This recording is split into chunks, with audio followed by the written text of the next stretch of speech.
मथुरा वृंदावन नगर निगम चुनाव में ward number 70 एक बहुचर्चित सीट बनी हुई है, क्योंकि यहाँ विश्व प्रसिद्ध बांके बिहारी मंदिर भी है और यहाँ से भारतीय जनता पार्टी के पार्षद रहे हैं वैभव अग्रवाल, जो निवर्तमान पार्षद हैं।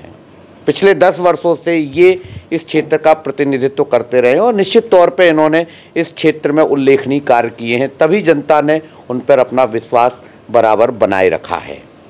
पुनः भारतीय जनता पार्टी ने उन्हें 70 नंबर वार्ड से अपना प्रत्याशी बनाया है और दांव लगाया है। आइए मिलते हैं वैभव जी से और जानते हैं कि इस क्षेत्र के लिए उनकी क्या उपलब्धियां और अब वो जब जनता के बीच जा रहे हैं तो उनका क्या विजन है और क्या कहकर वो वोटरों को लुभा रहे हैं। वैभव जी, न्याय टीवी में आपका स्वागत है। बहुत बहुत धन्यवाद। विगत 10 वर्षों से आप इस क्षेत्र का प्रतिनिधित्व करते हैं। पाँच वर्षों से कर रहे हैं। मुझे ऐसा मालूम था कि 10 वर्ष से जी सही है, जो पुराना वार्ड है। अच्छा नगर पालिका पर पार्षद आप अब हैं, पहले सभासद भी रहे हैं, तो 10 वर्ष हो गया है। कुछ नए क्षेत्र भी आपके उसमें जुड़े हैं, तो आपकी क्या उपलब्धियां हैं जिनको लेकर आप जनता के बीच जा रहे हैं? जी देखिए, सबसे पहले तो देखिए जवाबदेही जनता के प्रति जी। जब कार्यकाल पूरा हुआ तो एक ये बुकलेट जो आपके चैनल पर मैं दिखा रहा हूँ, 5 वर्ष के कार्यकाल में जितने भी छोटे बड़े कार्य कराए हैं, फोटो सहित लोकेशन सहित किसके घर के सामने हुए, ऐसी है कि बुकलेट जो कि मतलब रिपोर्ट कार्ड कहा जा सकता है। देखिए, जब जनता ने हमें आशीर्वाद दिया और हमारा कार्यकाल खत्म हो गया तो हमारा एक कर्तव्य बनता है कि हम उन्हें बताएं कि भाई हमने ये कार्य किए हैं। ये हमारा रिपोर्ट कार्ड है। अब ये जनता के ऊपर है कि जनता हमें पास करे कि और या फिर फेल करे रिपोर्ट कार्ड के आधार पर, कार्यों के आधार पर। बिल्कुल। फिर भी मोटे मोटे कौन से काम है, 2, 5, 10 काम जो उल्लेखनीय है? रोड सड़कें तो आपने बनाई, पर ऐसे कौन से उल्लेखनीय कार्य हैं जिसके बिहाफ पर आप जनता से वोट मांगे? हमारे क्षेत्र में विश्वविख्यात बांके बिहारी मंदिर क्षेत्र है, बांके बिहारी बाजार है उधर। आप कल्पना नहीं करेंगे, पिछले 12 वर्ष से उधर कोई टॉयलेट कोई नहीं था। ठीक है। और लगभग 2 साल पहले हमने एक टॉयलेट बनवाया है। मतलब कि बाहर से आने वाले श्रद्धालु, खासकर महिलाएं, लोगों के घरों में, गेस्ट हाउसों में जाने को विवश थी।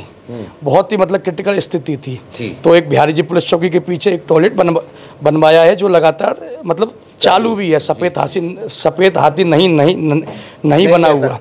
देखने में ये कार्य छोटा है, एक टॉयलेट ही बना है, पर उसका प्रभाव बहुत बड़ा है, क्योंकि उस क्षेत्र जिस हिसाब से वो क्षेत्र महत्व वाला है, जिस हिसाब से हमारा टूरिस्ट आता है, एक टॉयलेट की ज़रूरत थी, जिसको हमने किया। दूसरा, विश्वविख्यात बांके बिहारी मंदिर क्षेत्र में आज़ादी के बाद 16 लाइट लगवाई। तो ये भी कार्य देखिए एक विरासत का स्थान था। और वृंदावन में जितने भी राजनीतिक दल हैं, परंपरागत रूप से उनकी सभाएं भी यहाँ होती रही हैं। तो इसलिए ये भी एक कार्य एक इस श्रेणी में है जी। और बताएं। इसके अलावा हमने अपने विद्यापीठ चौराहे पे फ्री वाईफाई भी सुविधा चालू करवाई। हाँ। और अगर हम बात करें तो देखिए, कोरोना काल जी, एक अच्छे और सच्चे जनप्रतिनिधि की पहचान कोरोना काल में होती है जी। क्योंकि हमारे आपके आंखों देखे में कोरोना के मुकाबले कोई ऐसी वो जो क्रिटिकल समय था वो हमने भी झेला, आपने भी झेला, और उसमें आपने, मुझे मालूम है कि आपने लोगों की सेवाएं की। जब लोग वैक्सीन को परेशान थे, कहाँ लगेगी, कैसे लगेगी, क्या होगा, 13 वैक्सीन कैंपों के माध्यम से 2700 वैक्सीन वार्ड के लोगों को लगवाई, उन्हीं के घर के पास कि किसी को दूर नहीं जाना पड़े। और ये पहली बार हुआ कि हमने घर घर जाके रजिस्ट्रेशन किए। जिस व्यक्ति का रजिस्ट्रेशन किया उसी को उस कैंप में बुलाया, जिससे कि अन्यत्र की भीड़ ना हो, लोग परेशान ना हो। अपने हाथों से 125 से ज़्यादा अपने वार्ड की गलियों में सैनिटाइजेशन किया। जिस समय जनप्रतिनिधि दुबके हुए थे, डर रहे थे, हम फ्रंट पे थे और हमारी टैगलाइन थी जनता से कि आप लोग घरों में रहें, हम बाहर हैं आपकी सुरक्षा की। वो समय मैंने भी देखा था आपका, मैं भी फील्ड में घूम रहा था आपके साथ। दूसरा, अपने घर को मैंने कोविड हेल्प डेस्क में परिवर्तित कर दिया। यहाँ एक ऑफिस बना दिया। हर विभाग के यहाँ अधिकारी और हर तरह की लिस्ट यहाँ चस्पा थी। जिस प्रकार की जानकारी किसी को चाहिए वो यहाँ उपलब्ध थी। वार्ड की 520 से ज़्यादा दुकानों पर सर्किल बनवाए, जिससे कि सोशल डिस्टेंसिंग का पालन हो। 2 मास्क हर दुकान पर बांटे। 250 से ज़्यादा परिवारों को अपने और अन्य समाजसेवी संस्थाओं के माध्यम से राशन किट भी मुहैया की। वार्ड में 3 राशन की दुकानें हैं, उनके आगे सर्किल भी बनवाई। इसके अलावा कोरोना काल में जो भी हम कर सकते थे हमने किया। देखिए, कोरोना काल एक ऐसा समय है कि जब जनता अपेक्षा करती है कि हमारे जनप्रतिनिधि फ्रंट पे आके अपना काम करे। इसके अलावा देखिए, विनम्रता मेरा एक गुण है कि मतलब मैं एक ऐसा जनप्रतिनिधि हूँ कि जिससे जनता कुछ भी कह दे, कैसा भी कह दे, मतलब मुझे बिल्कुल भी वो नहीं होता। और अच्छा वैभव जी, मैं एक बात जानना चाहता हूँ। इस समय वृंदावन में जो ज्वलंत समस्या है वो ई रिक्शाओं का अनावश्यक रूप से बढ़ जाना, जगह जगह जाम लगना, तो इसके लिए आपने कोई उत्कृष्ट कार्य या कोई प्रयास किए हों तो बताएं। इससे पहले मैं आपको बांके बिहारी बाजार की एक दो समस्याओं की भी चर्चा करूंगा। जैसे कि अभी मैं रेलिंग लगी रही थी, हाँ, रेलिंग की भी वो बहुत बड़ी समस्या थी और जनता बड़ा पीड़ित थी। तो वही सब मुद्दे एक तो मैं रेलिंग की समस्या थी। अच्छे थी, इससे पहले प्रशासन ने वहाँ जबरन रेलिंग लगा दी, और रेलिंग लगने के 2-3 दिन बाद हम डीएम एसएसपी से हमारा एक प्रतिनिधिमंडल मिला। उन्होंने कहा कि हम 38 के बाद हटाएंगे। सर्किल बनवाए जिससे कि सोशल डिस्टेंसिंग का पालन हो। 2-2 मास्क हर दुकान पर बांटे। 250 से ज़्यादा परिवारों को अपने और अन्य समाजसेवी संस्थाओं के माध्यम से राशन किट भी मुहैया की। वार्ड में 3 राशन की दुकानें हैं, उनके आगे सर्किल भी बनवाई। इसके अलावा कोरोना काल में जो भी हम कर सकते थे हमने किया। देखिए, कोरोना काल एक ऐसा समय है कि जब जनता अपेक्षा करती है कि हमारे जनप्रतिनिधि फ्रंट पे आके अपना काम करें। इसके अलावा देखिए, विनम्रता मेरा एक गुण है कि मतलब मैं एक ऐसा जनप्रतिनिधि हूँ कि जिससे जनता कुछ भी कह दे, कैसा भी कह दे, मतलब मुझे बिल्कुल भी वो नहीं होता। और अच्छा वैभव जी, मैं एक बात जानना चाहता हूँ। इस समय वृंदावन में जो ज्वलंत समस्या है वो ई रिक्शाओं का अनावश्यक रूप से बढ़ जाना, जगह जगह जाम लगना, तो इसके लिए आपने कोई उत्कृष्ट कार्य या कोई प्रयास किए हों तो बताएं। इससे पहले मैं आपको बांके बिहारी बाजार की एक दो समस्याओं की भी चर्चा करूंगा। जैसे कि अभी मैं रेलिंग लगी रही थी, हाँ, रेलिंग की भी वो बहुत बड़ी समस्या थी और जनता बड़ा पीड़ित थी। तो वही सब मुद्दे एक तो मैं रेलिंग की समस्या थी। अच्छे थी, इससे पहले प्रशासन ने वहाँ जबरन रेलिंग लगा दी, और रेलिंग लगने के 2-3 दिन बाद हम डीएम एसएसपी से हमारा एक प्रतिनिधिमंडल मिला। उन्होंने कहा कि हम 38 के बाद हटाएंगे। हमने दबाव डाला, वो हट गई हो। उसके बाद फिर कमिश्नर और आईजी भी आए, उनसे भी हमने इस बात को मतलब मनवाया काफ़ी हद तक कि भाई आप इसे हटवाएं, क्योंकि ठीक है 38 की भीड़ आ रही है, तब तक आप इसे कर लीजिए। और उसके 1-2 दिन बाद ये सभी लोगों के प्रयास से बांके बिहारी बाजार के व्यापारियों, तीर्थ पुरोहितों, मनीपाड़ा के स्थानीय लोगों, कुमारपाड़ा के स्थानीय लोगों, ठाकुर गली के स्थानीय लोगों, गौतमपाड़ा के स्थानीय लोगों की मेहनत और परिश्रम का ये मतलब प्रमाण रहा कि वो रेलिंग हटी। दूसरा, और अब प्रशासन जब भी रेलिंग लगाने आएगा तो हम फ्रंट पर रहेंगे, किसी कीमत पर नहीं लगने देंगे। अच्छा, यहाँ जो जाम की समस्या है उसके विषय में आपने मेरी बात का जवाब नहीं दिया। दूसरा, मैं कॉरिडोर के विषय पे भी आऊँगा। अन्य कोई जनप्रतिनिधि होगा तो इन चीज़ों से भागेगा। नहीं, आप बोलिए। मैं और इस पे आऊँगा। देखिए, कॉरिडोर में मैं अकेला ऐसा जनप्रतिनिधि रहा जो भाजपा का होके भाजपा सरकार का विरोध कर रहा है। जो लोग प्रभावित हो रहे हैं, जिनकी घर दुकान उस दायरे में आ रही है, वो तो विरोध भाई कर ही रहे हैं और भी करना स्वाभाविक है। फिर जो लोग अन्य विपक्षी दल हैं, उनके लिए तो ये मौका एक हाथों हाथ लेने का है कि उन्हें बैठे बैठाए एक मौका मिल गया, मुद्दा मिल रहा है ना।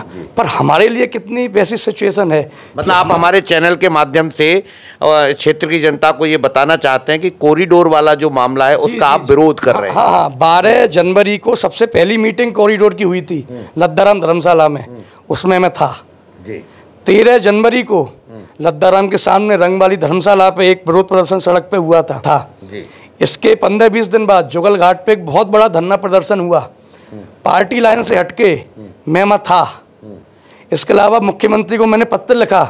जब पत्र लिखा, अधिकारियों और कई लोगों के मेरे पास फोन आए कि क्या आपको अपने राजनीतिक कैरियर की चिंता नहीं है, आप सरकार के होकर सरकार का विरोध कर रहे हैं, मतलब कि। और फिर बेबी रानी मौर्य जो हमारी राज्यपाल रही हैं, जो मंत्री हैं, उनसे भी मैंने सब लोगों को मिलवाया। इसके अलावा जो चीफ सेक्रेटरी हैं दुर्गा शंकर मिश्र जी, जब वो वृंदावन आए तो अकेला मैं ही व्यक्ति ऐसा रहा जो उनसे मिला। अन्य लोगों को प्रशासन ने मिलने ही नहीं दिया, अपनी बात कहने ही नहीं दी। वो एक शादी में आए थे, मैं उस शादी में रात के 11-12 बजे पहुंचा, जिससे कि जो मेरे बांके बिहारी मंदिर क्षेत्र के जो लोग परेशान हैं, जो लोग पीड़ित हैं, उनकी बात उन तक रखूं। बंदरों की बात रखी माँ, कॉरिडोर की बंदरों की बात से मुझे याद आया कि एक मैं आपको बता रहा हूँ, एक मेरे को व्हाट्सएप किसी ने किया था और उसमें आप पैम्पलेट लेके खड़े हुए हैं, जिसमें आप ये कह रहे हैं कि अगर मैं बंदरों की समस्या का समाधान नहीं करा पाया तो मैं आगे चुनाव नहीं लड़ूंगा। ये ऐसा मुझे नहीं मालूम है कितनी सच्चाई है, पर वो मेरे पास किसी ने भेजा था, मैं आपको भी दिखा दूंगा वो। तो क्या कहेंगे उस विषय में? इस पर भी आ रहा हूँ। तो कॉरिडोर के विषय में मैं ये कहूँगा, अपना राजनीतिक भविष्य दांव पर लगाते हुए अपनी पार्टी और सरकार का विरोध किया है। किसी व्यक्ति में हिम्मत और ताकत नहीं है भाजपा के में कि जो सामने भी आ जाए, क्योंकि हर व्यक्ति को डर रहता है कि पार्टी निष्कासित करते। बंदरों वाली बात के लिए आप हाँ बंदरों के प्यारों, क्योंकि लोग मुझसे प्रश्न करते हैं कि आप जब उनसे उनका इंटरव्यू करें तो आप उनसे वैभव जी से बिल्कुल जरूर करें कि भाई वो जो एक बैनर लेके आप खड़े हैं तो वो क्या सच्चाई है। ये 3-4 साल पहले की एक घटना है। मनोज मोहन शास्त्री जी के सीनाथ धाम में एक बैठक हुई थी बंदरों को लेकर, और सभी जनप्रतिनिधियों को बुलाया गया था सभी को कि सब आप आए 9 के 9। मैं अकेला ऐसा जनप्रतिनिधि रहा उस बैठक में गया, क्योंकि हम नेता नहीं हैं, हम सेवक हैं, सीधे साधे व्यक्ति हैं। अगर हम नेता होते, टेढ़े होते, सातिर होते, हम नहीं जाते, ठीक बात, लोगों का सामना नहीं करते। पर हम तो सेवक हैं, सीधे साधे हैं, और सबके लोग सबके बीच में रहे। हम उस मीटिंग में गए, जाना बहुत बड़ी बात थी, क्योंकि सरकार के विरोध में थी वो मीटिंग। अपनी में बात रखी, लोगों का आक्रोश भी सुना, जबकि सिर्फ मेरे हाथ में नहीं है ये विषय, बंदरों का विषय कि सिर्फ मेरी चाहने से नहीं हुआ, आपने वो मैं बता रहा हूँ। हाँ, फिर उसके बाद वहाँ पर सभी लोगों ने एक वो बैनर छपवाए थे, और वो जितने भी लोग मीटिंग में थे वो सब उस बैनर को पकड़ के एक अपना प्रचार कर रहे थे, जिससे कि वो बात पहुंचे। अच्छा मुझसे भी वो कहा गया, अभिषेक शर्मा जी ने वो जो उनकी MRC है, उन्होंने वो बैनर मुझे भी पकड़ा दिया। अगर मैं नेता होता उस बैनर को नहीं पकड़ता, क्योंकि मुझे पता था कि ये बैनर चलेगा, पर चूंकि मैं सेवक था और सीधा साधा हूँ, और ये बात कोई भी बता देगा, तो हमने उस बैनर को पकड़ा कि हम भी आपके साथ हैं। नहीं, लेकिन एक बात तो आपको मानना पड़ेगी कि आप जिस क्षेत्र में रहते हैं आप भी पीड़ित हैं, आपके क्षेत्र के लोग भी पीड़ित हैं। बहुत से लोगों को बंदरों ने काल कलवित कर दिया। आपके आसपास में ही बहुत सी घटनाएं हुई हैं जहां लोग काल के गाल में समा गए। तो इस समस्या के लिए आप चूंकि उस पार्टी से आते हैं जो रूलिंग पार्टी है, तो आपने पुरजोर विरोध क्यों नहीं किया, आपने समस्या क्यों नहीं रखी? मैं आपको बता रहा हूँ, सबसे पहली बंदरों की जो घटना हुई, बंदरों से मतलब कोई जनहानि हुई, वो हमारे घर के सामने हुई है। बिल्कुल। अंजनी जी थी, छत पे गई थी, छत से गिरा दिया, और हम ही लोग उनको हॉस्पिटल ले गए, दुर्भाग्यवश उनकी मृत्यु हो गई। हम लोगों ने ये पूरा क्षेत्र बंद कराया, जाम लगाया, पार्थिव शरीर नहीं उठने दिया जब तक कोई जिम्मेदार व्यक्ति नहीं आए। तत्कालीन नगरपालिका अध्यक्ष आए, मजबूर किया आने को, तत्कालीन विधायक आए, तत्कालीन सांसद प्रतिनिधि आए, आश्वासन दिया, सफलता नहीं मिली, वो बात अलग है। 2018 में योगी जी अक्षय पात्र आए, उन्होंने तो हनुमान चालीसा पढ़ के कह दिया कि हनुमान चालीसा से, और मैंने कई बार हनुमान चालीसा पढ़ी, बंदर भागते ही नहीं है। मैं भी आता हूँ जी, मैं अकेला जनप्रतिनिधि ऐसा रहा जिससे उस समय 30 सेकंड योगी जी से बात करने का मौका मिला। मैं चाहता तो अपने कुछ कैरियर की बात कर लेता, और भी कुछ बात कर लेता, पर मुझे लगा कि ये मौका बार बार मिले ना मिले, हमारी जनता जो पीड़ित है उसकी बात रख दी जाए। तो ये बात बंदरों वाली मैंने ही रखी, और मैंने ये इसका फोटो और सब कुछ इस बुकलेट में भी छपवाया हुआ है, अगर आप चाहेंगे। अगर आप योगी जी ने उसमें हनुमान चालीसा पढ़ने का कह दिया, उन्होंने कोई संतुष्टिपूर्ण उत्तर नहीं दिया। उसकी एक वजह यह है कि योगी जी को उस समय इतना संज्ञान नहीं था कि यहाँ बंदरों की समस्या का इतना बड़ा आतंक है कि यहाँ लोग मर भी रहे हैं। पर हमने कम से कम एक जनप्रतिनिधि के नाते इतनी हिम्मत तो की कि सूबे के मुखिया के सामने। दूसरी जो मेरी वेदना है वो मेरी वेदना ये है कि यहाँ जब लोग आते हैं तो यमुना जी स्नान करने को जाएंगे तो वहाँ देखते हैं कि पानी बहुत गंदा है, सीवर का पानी उसमें दिखाई देता है। हमारी आस्था है, हम जाते हैं, लेकिन मन को बड़ी पीड़ा होती है, और ऐसा लगता है कि भाजपा के जो जनप्रतिनिधि हैं वो इसके लिए कभी मुखर हो ही नहीं पाए। आपने प्रयास किए होंगे, पर मुझे लगता है कि आपके प्रयास भी उस दिशा में सार्थक नहीं रहे। क्या कहेंगे? यमुना प्रदूषण को लेकर मैं बहुत आहत हूँ, और कष्ट भी रहता है, क्योंकि पीछे ही यमुना जी हैं, यहीं खेले हैं, यहीं घर से निकलते यमुना जी है। देखा होगा हम उस समय नहाने जाते थे हम लोग, पर आज हम नहाने पहले 15 20 साल 25 साल पहले एकदम रेत और पानी दिखता था। तो देखिए कष्ट तो होता ही है भाई, पहले अलग स्वरूप में देखा है, अब अलग स्वरूप में देखा है। अच्छा, हमारी केंद्र की सरकार को आए हुए 10 साल हो गए, और नमामि गंगे प्रोजेक्ट जो लाए हैं, जिसमें गंगा जी का और यमुना जी का जो स्वच्छीकरण का कार्य, अच्छा आप करोड़ों रुपए खर्च हो गए पर रिजल्ट नहीं आया है। बात को तो आप मानेंगे कि ये ऐसा कार्य है जिसको झटके में नहीं किया जा सकता। लेकिन 10 साल का समय वैभव जी बहुत होता है। अच्छा, कानपुर में एशिया का सबसे बड़ा नाला है, आप जानकारी करिएगा, सरकार ने उसको बंद करने का काम किया है, क्योंकि आप जानते हैं कि कई हजारों किलोमीटर यमुना और गंगा के तट हैं, और उनसे लगी हुई कई कॉलोनियां हैं, फैक्ट्रियां हैं, कई है ही नहीं, उनका कितनी गलियां हैं, कितने नाले हैं, उन सबको टेप करना पड़ेगा। उन कॉलोनी और गलियों और उनके सारे एसटीपी प्लांट भी बनाए जा रहे हैं, जो पहले से बने हुए हैं उनकी क्षमता बढ़ाई जा रही है। और देखिए हमारी सरकार तो गाय और गंगा और ये मतलब मुद्दे हैं धर्म के, और हमारी सरकार ही इस कार्य को करेगी। और रही बात हमारे स्तर की, तो देखिए ये हमारे हाथ में तो है नहीं, पर चूँकि हम सरकार के नुमाइंदे हैं, भले छोटे नुमाइंदे हैं, तो हमारी सरकार के जल शक्ति मंत्री जब यहाँ आई, और उमा भारती जब वो केंद्र में जब जल शक्ति मंत्री थी, तब इस उन्होंने तो एक प्रतिज्ञा की थी कि अगर मैं साफ नहीं कराऊंगी तो उनकी बात मत करिए कि जल समाधि ले लूंगी। मुझे लगता है वो कहीं जल समाधि में ही विलीन हो गई हैं। क्या कहेंगे आप? तो मेरा आप नहीं कह पाएंगे, पर मैं कह सकता हूं कि उन्होंने ये प्रतिज्ञा की थी। अब आने वाला जो चुनाव है, मैं आपसे कोई वायदा नहीं चाहूँगा, क्योंकि मुझे पता है कि एक पार्षद की क्या लिमिटेशंस होती हैं। फिर भी इस क्षेत्र की जनता के लिए, आपके लिए, आपका जो वार्ड है उसके लिए ऐसे कौन से काम हैं जो आपके समय में रह गए और आप आगे उन्हें अपने माध्यम से करवाना चाहेंगे, वो बताएं।